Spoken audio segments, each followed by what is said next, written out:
शेर को माना जाता है, जंगल का राजा है। हाथी भी बहुत ताकतवर है, गैंडा भी ताकतवर है, मगरमच्छ भी ताकतवर है, मगर बावजूद इसके इंसान इतना ताकतवर है, शेर को भी गले में रस्सी बांध के सर्कस पे नचाता है, हाथी के सर पे बैठ करके जहां चाहता है घुमाता है, मगरमच्छ और गैंडा को भी बाज़ाब्ता तौर पर वो पिंजरे में बंद करके रखता है। गोया ये कि इंसान से ज्यादा ताकतवर कोई और नहीं है। वो इंसान जिसके बारे में अल्लाह ने फरमाया, अय्युहल इंसान मा गर्रका बिरब्बिकल करीम, ऐ इंसान तुझे किस चीज ने तेरे रब की तरफ से धोखे में डाल रखा है। अल्लज़ी खलक़का फसव्वाका फ़अदलक, उस रब की तरफ से जिसने तुझे पैदा किया, बहुत ठीक ठीक बनाया उसने। फी अय्यि सूरति मा शाअ रक्कबक, जिस शक्ल में चाहा रब ने उस शक्ल में तेरी तरकीब फरमाई। कंजुल ईमान कॉन्फ्रेंस है, इसलिए कुरान का तर्जमा कंजुल ईमान ही में देखा कीजिए।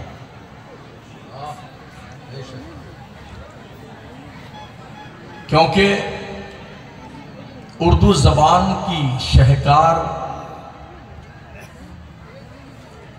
उसकी फसाहत, उसकी बलागत को देखते हुए अगर ये कहा जाए कि कुरान मुक़द्दस अगर बफर्ज़ मुहाल उर्दू ज़बान में आता तो कंजुल ईमान को ये दर्जा हासिल होता।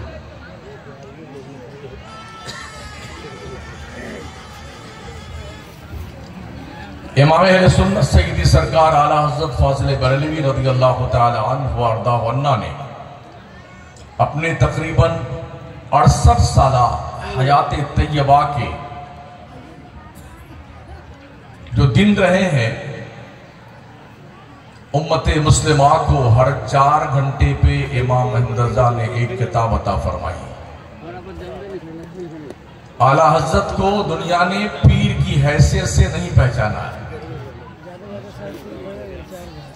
आला हज़रत दुनिया के नक्शे पे पहचाने गए इल्म की बुनियाद पर, तक़वा की बुनियाद पर और हक गोई की बुनियाद पर, इहक़ाक़े हक और इब्ताले बातिल की बुनियाद पर।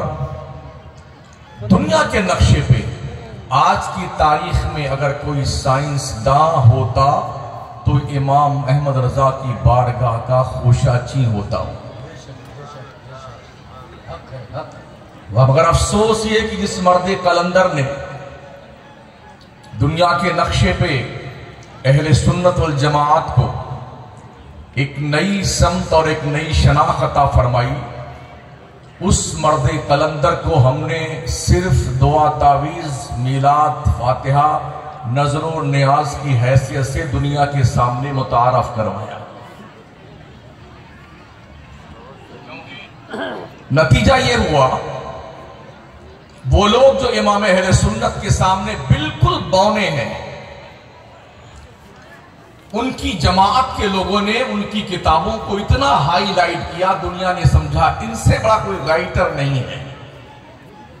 और जिस कौम के पास इतना अजीम तरीन जखीरा इल्म फजल का मकतूबात आला हजरत की शक्ल में मौजूद है, अब तक आधी से ज्यादा किताबें छप नहीं सकी हैं।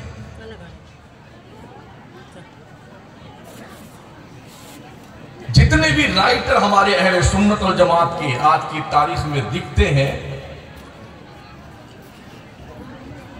50 वर्ष की एक किताब लिखते हैं हजरत तो 5 वर्ष पे तकरीज़ाते जलीला होते हैं। हाँ, ये हजरत हैं, अल्लामा हैं, फहमा है, आसमान से कूदे हैं, जमीन से निकले हैं। किताबों से निकाल निकाल करके कुछ तरतीब दे लेने का नाम तसनीफ नहीं कहलाता है।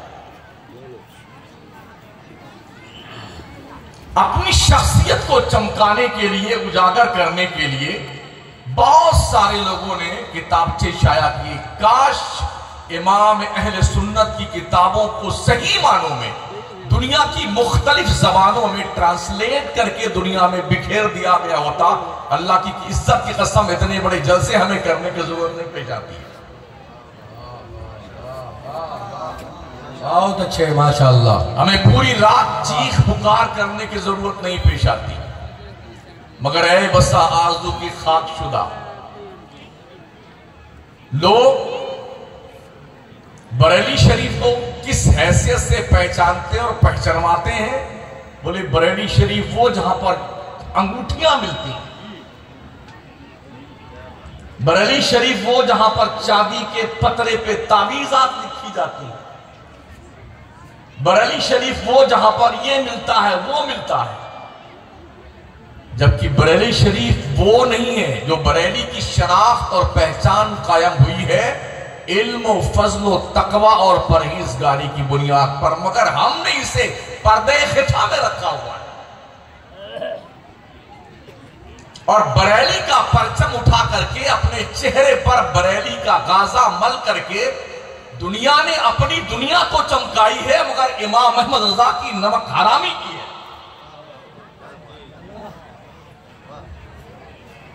काश हमारे उलमा बेदार हो, जागरूक हो, जिम्मेदाराना अंदाज में उठ करके बातिल अफकार और नजरियात के पराखचे उड़ा करके मसलके आला हज़रत की असली तस्वीर को दुनिया के सामने पेश करें।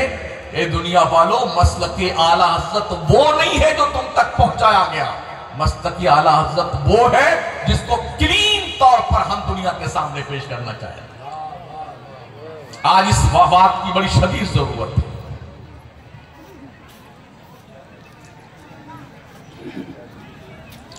आला हज़रत का नाम लेकर के दुनिया ने पीरी मुरीदी को बहुत चमकाई है, जबकि पूरी दुनिया ये जानती है कि इमाम अहमद रज़ा ने पीरी मुरीदी को ना तो अव्वलियत की मंजिल में रखा, ना सानवियत की मंजिल में, ना सालिसा, कोई मंजिल में थी नहीं है सोच आला हज़रत की। अगर वो मुरीद करते ना तो बरेली में बहुत बड़ा उनका बंगला होता और महल होता, मगर वो लोग जो उनके खोशाची हैं, अफसोस ये है इतने बंगले और इतनी जायदाद है, किसी भी पॉइंट पर बोलने से डरते हैं कहीं ऐसा ना हो कि खाना तलाशी शुरू हो जाए।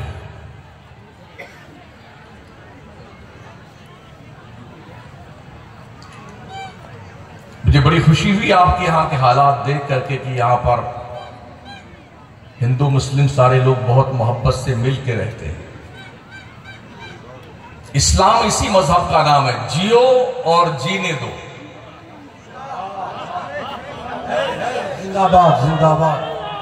ये वो खूबसूरत कॉन्सेप्ट था कि अरबस्तान की गलियों से इस्लाम निकल करके सिर्फ 1446 साल की मुद्दत में दुनिया के नक्शे पर बदर के 313 मुजाहिदीन की औलादें आज 3 अरब की तादाद में दुनिया में पाई जाती है।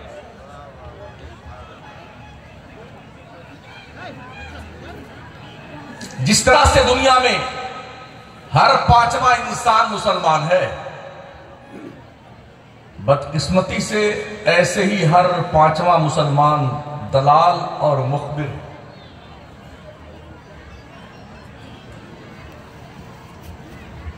हमें अपने सफों के अंदर जो दरार है उसे खत्म करने की जरूरत है। हमने अपनी इज्तिमाइयत को और ठोस और मजबूत मुस्तहकम बनाने की जरूरत है। इमाम अहले सुन्नत ने चंद अफराद तैयार किए थे, मगर जो जहां बैठा उसने मंजिल बना के छोड़ा पड़ा। आज क्वांटिटी में मुरीद हैं लोगों के 1 लाख, 2 लाख, 5 लाख, 10 लाख, करोड़, 5 करोड़। मैं कहता हूं एक नमूना जो ख्वाजा मोइनुद्दीन चिश्ती की शक्ल में उस्मानी हारूनी ने बनाया था, क्वांटिटी नहीं क्वालिटी बनाई थी। दुनिया के सारे पीरों के मुरीद एक तरफ, ख्वाजा उस्मानी हारूनी का एक नमूना एक तरफ। वाह वाह वाह वाह वाह, माशाअल्लाह, जिंदाबाद जिंदाबाद। वो क्वांटिटी पे यकीन नहीं रखते थे, क्वालिटी बनाते थे। और क्वालिटी वो होती है जिसका तकाबुल कोई नहीं कर सकता है।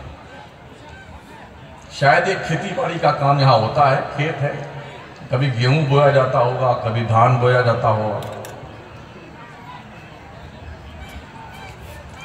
आप बताइए, जब आप गेहूं की काश्त करते हैं तो मकसद क्या होता है? गेहूं हासिल करना। लेकिन जब आपका गेहूं खेत में पक जाए और थ्रेशर के जरिए से भूसा और गेहूं को अलग किया जाए और दोनों की ढेरी लगाई जाए, कुछ आप बता सकते हैं कि भूसा ज्यादा है कि गेहूं ज्यादा है? दोनों की ढेरी लगाइए तो गेहूं का जो है, जो ढेर है वो ज्यादा है या भूसे का ज्यादा है? भूसे का ज्यादा है। तो किसान ने गेहूं की काश्त की थी, गेहूं हासिल करने के लिए गेहूं तो कम हो गया, भूसा ज्यादा हो गया, तो अगले साल उसे गेहूं की काश्त नहीं करनी चाहिए। मकसद फौत हो गया ना। ऐसे ही रुई की काश्त होती है, कपास की। जब रुई अलग की जाती है डंठल से और डंठल साइड में किया जाए, कपास तो थोड़ी सी रहती है, डंठल बहुत ज्यादा होता है। किसान ने कपास की काश्त की थी, रुई हासिल करने के लिए, कपास लेने के लिए रुई तो कम हुई, डंठल से पूरा खेत बढ़ गया। आइंदा काश्त इसकी भी नहीं करनी चाहिए। अपने घर में चले आए आप, रोजाना लोग अपने भैंस का दूध निकाल करके और उसे आग पे तपाते हैं मक्खन निकालने के लिए। दिन भर रात भर वो आग के ऊपर तपता है दूध तपेली में, और सुबह जब उसे भिगोया जाता है तो मक्खन तो 100 ग्राम निकलता है और मट्ठा से पूरा बर्तन भर जाता है। तो आपने दूध जमाया था मक्खन के लिए, मक्खन तो 100 ग्राम मिला आपको और मट्ठे से पूरा बर्तन भर गया। तो अब आइंदा आपको दूध भी नहीं जमाना चाहिए। मगर इतना जिद्दी इंसान है, रोज दूध जमाता है, हर साल काश्त करता है कपास की, गेहूं की। वजह क्या है पता आपको? हमेशा क्वांटिटी नहीं देखी जाती है, कभी कभी क्वालिटी देखी जाती है। गेहूं के मुकाबले में भूसे की कोई हैसियत नहीं, कपास के मुकाबले में डंठल की कोई हैसियत नहीं, 100 ग्राम मक्खन के मुकाबले में पूरे मटका भर करके छाछ की कोई हैसियत नहीं है। ऐसे ही जो अल्लाह वाले रहे ना, उन्होंने क्वांटिटी नहीं देखी है, क्वालिटी बनाई है। रब ये दुनिया बनाई थी अपने महबूब के लिए। किसके लिए? अपने महबूब के लिए। और उसके महबूब ने अपने रब को एक सजदा कर लिया, दुनिया बनाने का मकसद पूरा हो गया।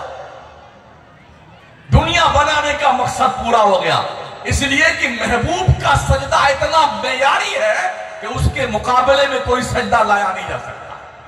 जिसके बारे में अल्लाह फरमाता, अल्लज़ी यराका हीना तक़ूम व तक़ल्लुबका फिस साजिदीन।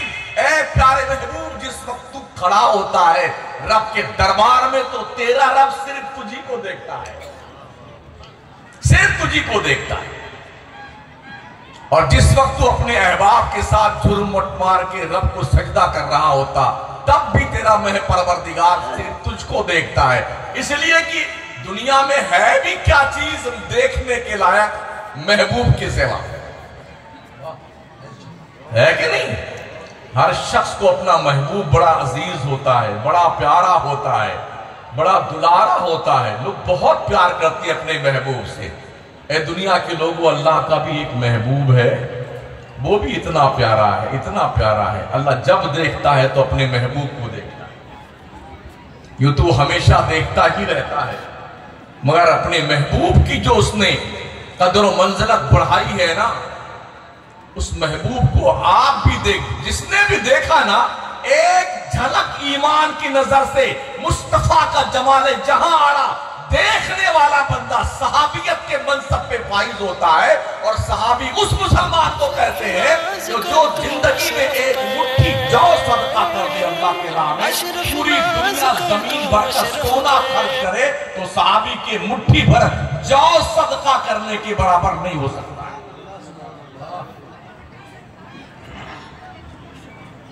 और पूरी दुनिया में कोई शख्स सहाबी नहीं हो सकता है, कुछ भी हो जाए सहाबी नहीं हो सकता।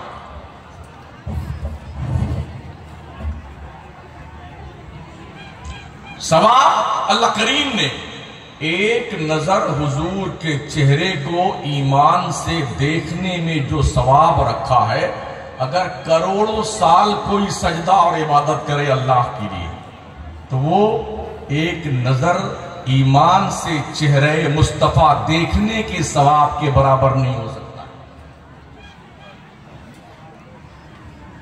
तो अल्लाह ने हमें यूं फरमाया, ए इंसान, तुझे किस चीज ने तेरे रब की तरफ धोखे में डाल रखा है? इतना लोग मुतमईन है जन्नत के ऊपर, अरे हम ही जाएंगे जन्नत में, आप नहीं। ये हमारी बिरादरी है ना, मुझ समेत। क्या किसी के पास कंफर्म टिकट है जन्नत का, जो मुकम्मल कॉन्फिडेंस के साथ ये कह सके कि हां डेफिनेट मैं जन्नत में जाऊंगा? पूछ लीजिए।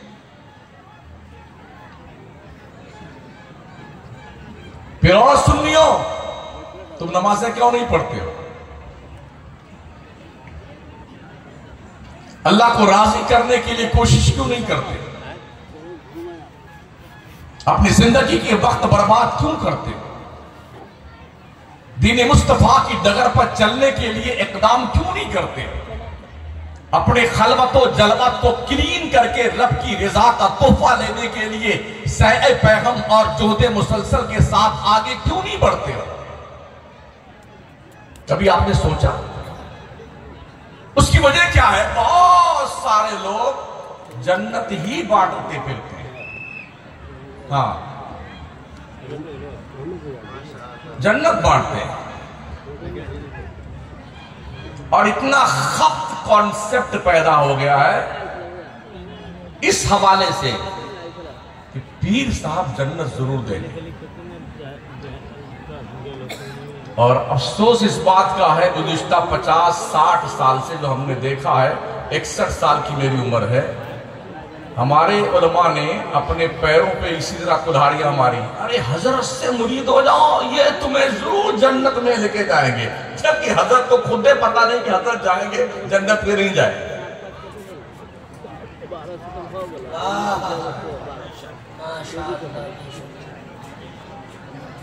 अगर हजरत उमर फारूक आजम जैसा जलील कदर सहाबी, अशरे मुबशरा का कैंडिडेट, खुसरे मुस्तफा खलीफे राशिद, जिनकी शान में आयाते कुरानिया भी उतरी हैं, और मुस्तफा करीम फरमाते हैं, लौ काना बादी नबिया लकाना उमर इब्न खत्ताब, अगर मेरे बाद कोई नबी आना पॉसिबल होता, उमर इस शान का मालिक है कि नबी बन के आता।